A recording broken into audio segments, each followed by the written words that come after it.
Hello everyone, welcome back to the video, Mr. Nightmare 3 Block Party Horror Stories. And I hope everyone's having a great day, having a great time tonight.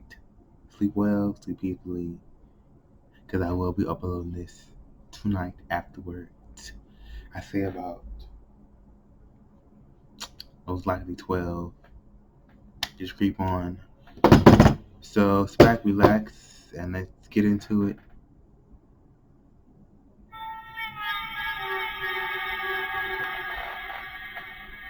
Try some snacks.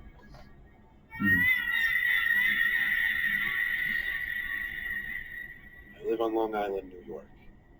When I was a kid, our block used to throw a yearly block party. I had a few friends on the block that were in my grade, Mike and Danny. We would always hang out together at these block parties. My neighbors would go all out. There would be tables of baked goods, catered food. Some neighbors even had tables of alcohol out. Of course, we were like 13. No one was going to let us drink at that age. It was a Saturday. People were setting up for the block party early in the day. The street was already closed off. It didn't really pick up until around 3. The three of us invited some other friends to come. And most of the day we were just messing around on the blow-up attractions or just eating people's baked goods. Eventually some of our other friends left and it got dark, but the party wouldn't end until late at night. Danny and I started joking about how I could beat him at MLB. And while Mike and one of our other friends named Steve were somewhere else on the block, Danny and I decided to take a break from the block party and play each other in MLB. About an hour later, we went back outside to look for Mike and Steve. We ran into Steve, who said Mike went into his house like forever ago and didn't come out. So we walked through the block party down to Mike's house and saw his parents, who told us he went inside. We saw his bedroom light was on and he was standing at his window. We started waving at him to come down. It didn't seem like he even noticed us, though. Screaming over the blasting music would be kind of useless. So instead, I said, let's just go inside his house.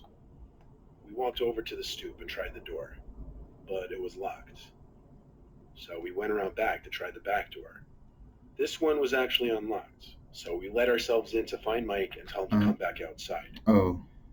Naturally, we went right up the stairs towards his room. His door was cracked open, and naturally I went to push it open, expecting him to be in there. Instead, there was this tall man standing by the window looking outside, his hands resting on the windowsill. I backed up away from the door, frightened, but more so confused. Wait. I knew Mike's family, and I had no idea who this guy was. If you thought it was Mike, I backed away from the door and signaled for the others. Didn't you just tell him before you wanted to come outside? I told them to go downstairs in as quiet a voice as I could. We didn't know if that was one of Mike's relatives or not, but either way, it was rude of us to barge into Mike's house like that, and we didn't want any relatives we didn't know to catch us. We left and went outside back to Mike's parents to ask who the man inside at the window was. They looked up at the window of their son's bedroom, and Mike's mom let out a short scream, followed by his dad running towards the house to unlock the front door. We watched as the man standing at the window turned and disappeared, as we stood there waiting in anticipation. A crowd started to form, and it became a scene as people were asking what was going on. What's going on? 5 minutes later, Mike and his dad came outside to the crowd. He had already called the cops. Mike was apparently hiding in his closet after he saw a random man from his room walking up the stairs. What? The block party was shut down early. The cops pulled up briefly. They searched the house with Mike's dad, but couldn't find a man anywhere. I remember going home that night scared shitless, and I could only imagine at the time how scared Mike must have been. I woke up in the middle of the night and my mouth was really dry, so I went downstairs to get some ice water. As I shut the fridge, I noticed something through the curtain in the kitchen. There's a light on the side of the house above the kitchen window that stays on all night. It was exposing some shadow that wasn't usually there, shaped like a person. I knew better than to lift that curtain. I went straight to my parents' room and woke my dad up, who heard about the event that took place earlier down the street. He came down to look, but when we got to the kitchen, the shadow outside the window was gone, which confirmed it was a person. My dad went outside to run around the property real quick, finding no one. I don't know if he fully took me seriously and believed I saw a shadow, because for some reason he didn't want to call the cops. I like to think I'm pretty sure that was the same man outside the window that night. What were the chances there could be such a coincidence that same night? I slept with one eye open that night. Hmm. Mm-mm. Always lock your doors and be cautious. Cautious and lock your doors. Something very traumatizing happened to me when I was a very little kid.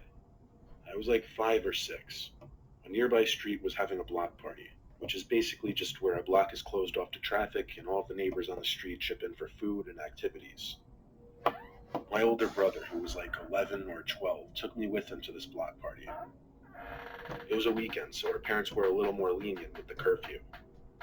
My brother apparently had some friends on this block, and he met up with them, with me following behind him. I remember him introducing me to some of his friends, but I was a really shy kid, so I didn't really say much to them. Most of the night was a blur because it was just so long ago, but somehow I got separated from my brother. At such a young age, I remember panicking that I was lost. Look, always happen. I was looking around everywhere for my brother.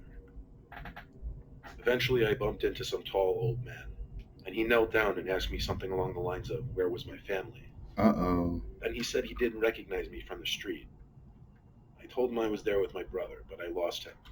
He started acting all concerned and told me to come with him to his house so he could call my parents. Mm-mm. I was naive and I followed him, ignoring the Okay. words of any parents, "Don't talk to strangers." Oh, He wow. led me through the crowd as I held his hand. We got Mm-mm. to his house. Mm-mm. Once His inside, house. he looked at me and smiled Oh, and my asked if I God. wanted any snacks. Uh-oh. I nodded my head shyly. He went to his pantry and grabbed a bag of chips. You don't Then do he told me to that. follow him upstairs. He led me to a small bedroom upstairs and told me to sit on the bed as he pulled up a chair in front of me and just sat down. He Mm-mm. told me to eat the chips, but I No. didn't. I nervously asked him to call my Oh, parents, my. and I believe he said he would in a moment. The, I honestly can't remember whatever creepy stuff he may have said, oh, but my he God. eventually made his way off the chair and onto the bed next to me, Oh. making no signs of trying to make the phone call to my parents. Oh, Jesus He put Christ. his arm around my shoulders, and that's when the doorbell rang, and it was the Jesus. most relieving sound I could have imagined. He looked at me and told me to wait there. Of course, when the old man got downstairs and opened the front door, I ran downstairs seeking the aid of whoever was at the door, Mm. and it happened to be my brother, his friends, and a couple adults. Good. My Excellent. brother was told by someone that I was seen entering the old man's house earlier. My brother and the adults questioned the old man and I, mostly asking me why he brought me into his house. So you're gonna storm in I there? gave my best 6-year-old detailed description I could. Oh, It you're probably was 6? enough for everyone to realize what might have been about to go down. One of the adults brought my brother and I to her house, where she called my parents and then the police. Oh, and it was My nighttime? mom and dad Oh. were over in a heartbeat, and the cops followed shortly. I asked my mom and dad before writing this what I said that got the cops to arrest the old man, and it was simply that I said the old man lied about calling my parents and started touching me. Oh, yeah. I didn't ask my parents anything else, because quite frankly, I don't like talking or thinking about it too much. I'm just grateful things worked out the way they did, because I'm sure they were about to go very south. Come on, brother. You gotta look out for your little brother. He's only 6. My block had a block party in 2017. It was the first and only one ever to date. Our block sits right in front of a small section of woods, so woods connect my and some of my neighbors' yards. During the block party, some of us started getting bored because it was mostly catered to the younger kids of the block. But there was this one creepy, shady guy walking around the block. Like He had some always. big can-like thing in his hands, and he kept spouting gibberish to people. Like always. Eventually, he came up to my friends and I and started saying the most random shit that honestly wasn't even coherent. Mm. We just walked away, assuming he was on drugs. Like Pretty soon always. after, But it's 5 of my unfortunate. Like neighbors and I always. were down to play a game of manhunt with the field of play ranging from one house across the block party to the woods behind the houses across the street. Mm. I was on Jess and Kenny's team. We started in my backyard. The rule was we all had to hide in different places. So I told them I'd hide in the woods and try to sneak my way around the houses through the woods, and I suggested different hiding spots for them.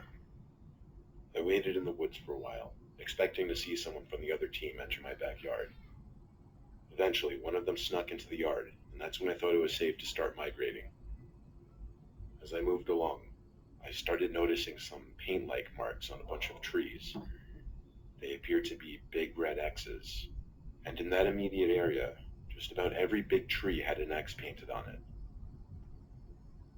I heard screaming from the yard in front of me, meaning someone from the other team was chasing Kenny, Oh so I God. ducked down and held position for a few. As I was idle in that position, I started hearing footsteps deeper in the woods.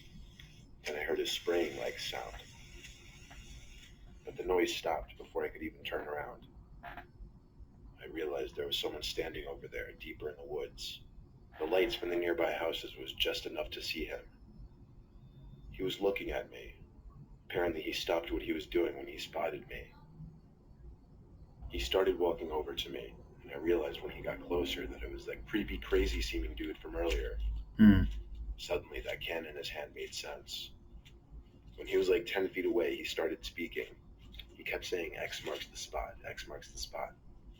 I told him to fuck off as I turned and ran back to my backyard. No one was back there anymore, so I ran to find my friends in the block party and told them the game was off and explained what I just witnessed. So all 6 of us together marched back to the woods behind my backyard, and we started looking for him. Really? He was nowhere to be found, but I did show my friends all the red X's he sprayed on the trees. I showed it to my dad later in the night when the block party was over. He told me there's nothing we could really do about it, and to just get a good night's rest. Yeah, he's gone. That night I had a bad dream.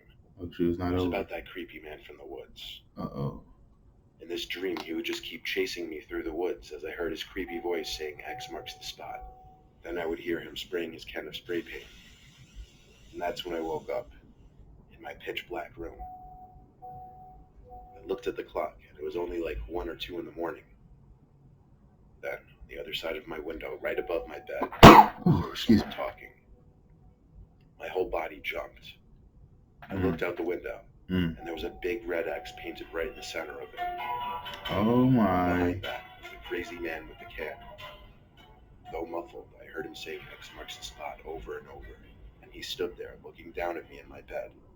What Then he the? started hitting my window with his elbow, clearly trying to break it. I ran to get my dad, who was a huge burly dude. He looked out my window and saw the nut job still hitting the glass, which had yet to crack surprisingly. You gotta be My kidding dad me. started yelling taunts at the man, like he better be ready for an ass beating. Then my dad ran out of the room for the front door. I think it worked in scaring that whack job off, because he stopped what he was doing and ran away. When my dad got to my window, I pointed him in the right direction, and he ran off down the block. He was gone for a while. He didn't come back for like 10 minutes. He couldn't find the guy, but judging by the size of that crazy man, I know my dad could have pummeled him to the ground, and I wish I saw it happen.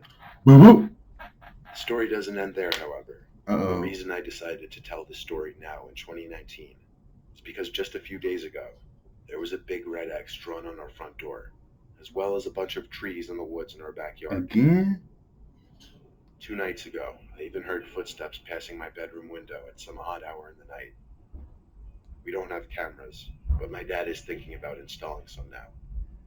If anything else happens, I This will dude update. came back?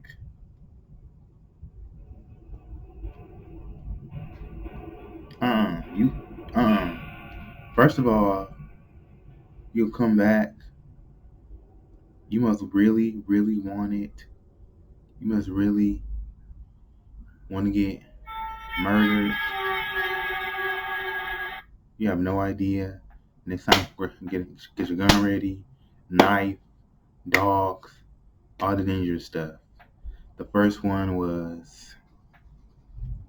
it wasn't really scary. It was just keep your doors locked. Keep safe and be cautious.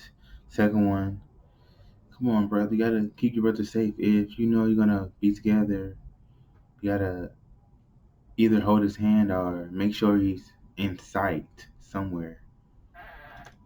I don't know the full situation, but you gotta keep him very close. Cause crazy people out there, crazy man, can take that innocent children, you know. And the third one, I don't know what the man was thinking. There's just a lot of nutkids out there. It's unfortunate. So guys, tell me what you think about the scariest video. Tell me what you think about this video in particular, and be sure to like, share, subscribe, all the great stuff. And until next time, peace.